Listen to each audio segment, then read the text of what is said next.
Hello po, good evening! Andito na naman si Ate Judy sa kitchen. Kagagaling ko lang na diretso pagdating galing sa work, diretso sa kitchen at nagluluto kahit hindi pa nakabihis. Bahala na si Batman. Ayan po, ang piniprepare ko para sa inyo ay ang ating macaroni salad. Kaibang macaroni salad. Lalagyan po natin siya ng itlog, cheese, egg. Itlog is egg. Cheese. Ito ay, ang tawag dito, celery, green peas, kain-kain tayo, shrimp, mayonnaise, mustard, salt, garlic salt, garlic powder, black pepper, sweet release pickles or pickles. Lagay po natin ito.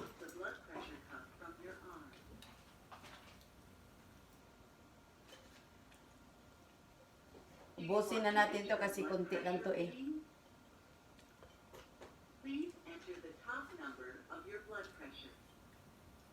Wala nang kailangan pang measure. Panahon pa yan ni Mampor ang measure. Joke lang. Pero hindi kasi ako mahilig mag-measure eh. Pasensya na, hindi talaga ako mahilig mag-measure.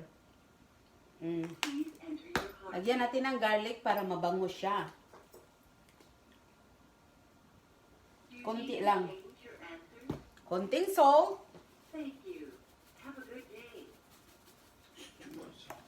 This is a lot. My goodness.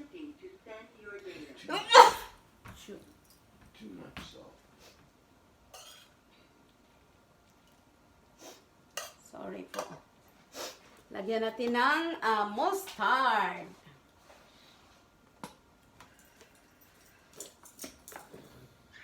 Your data is being transmitted. Pakonti-konti lang siya. Nagreklamo ng isa kay Thomas salt daw. Hindi niya alam na mamaya parang wala itong salt. Kasi ang dami nito eh. Lagyan natin ng maraming mayonnaise para masarap.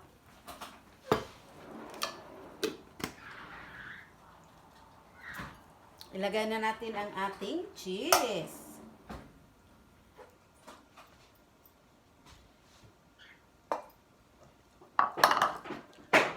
Shrimp. Konti lang shrimp kasi walang mahal ang shrimp, hindi kaya bilhin. Yun lang. Sorry, ano ba yan? Ang hirap naman ng black pepper, pumasok ata sa ko. Ito ay celery. At ang itlog natin. Itlog ni Manoy. Sana kung meron tayong ham, lagyan sana natin ng ham. Kaso walang ham eh. Like I said, hindi kaya sa bulsa. Kung hindi kaya sa bulsa nyo, huwag kayong bumili. Ito po. I-mix lang po natin. Mix lang ng i-mix.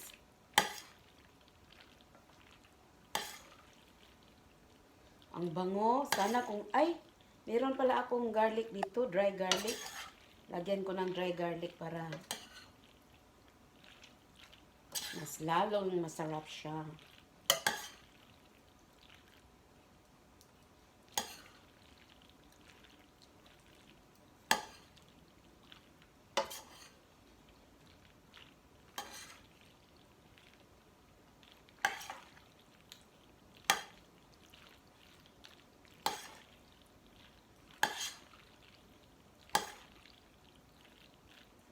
Diba masarap po? Kahit konti lang ang garlic, basta may mailagay mong, garlic. Ang shrimp, basta may mailagay mo lang shrimp, yun na.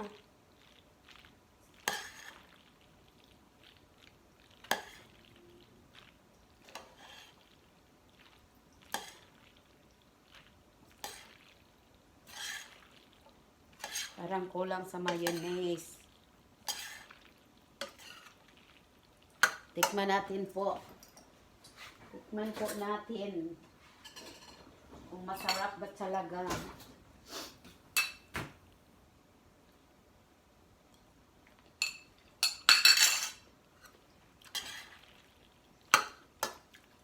Oh my God.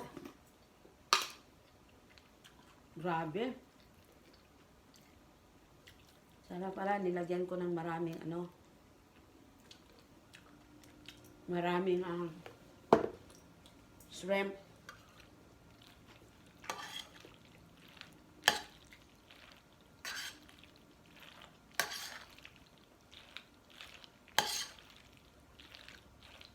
Sinong gustong pumunta dito at alik kayo. Kain po tayo. Mura lang ang mga gastos mo dito. Pag mayroon kang mga mga ingredients, nako, siguro hindi aabot ng $10. Kasi ang binili ko kanina, gulay lang, yung mga chichibrichi, ang nabayad ko is almost 10 lang, yun lang. Kasi marami naman ako mga ingredients dito eh.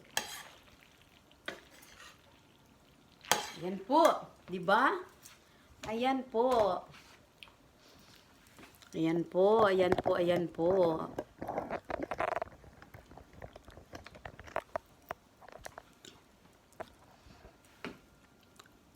Di ba masarap?